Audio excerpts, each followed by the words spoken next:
நேரம் இருந்தால் யோசித்து பாருங்கள் இல்லத்தரசிகளே.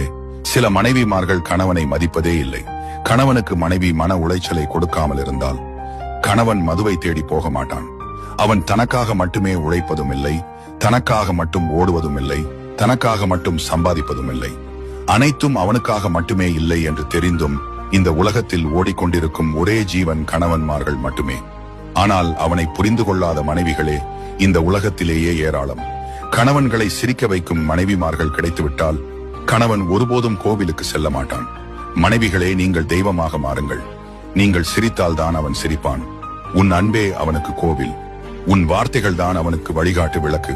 மனைவிகள் தெய்வமாக மாறினால் இந்த உலகம் ஒரு சொர்க்கம்தான். காரணமே இல்லாமல் கோபித்துக் கொள்ளாமல் சிறிது நேரம் உங்கள் கணவர் சொல்லும் வார்த்தைகளை காது கொடுத்து கேளுங்கள். அதுவே அவனுக்கு பெரிய வரம். உங்கள் கோபத்திற்கு தீர்வு கிடைக்கும். வாழ்க்கை என்பது ஒற்றுமையோட வாழ்வதற்கே. ஒருவருக்கொருவர் விட்டுக் கொடுத்து வாழுங்கள்.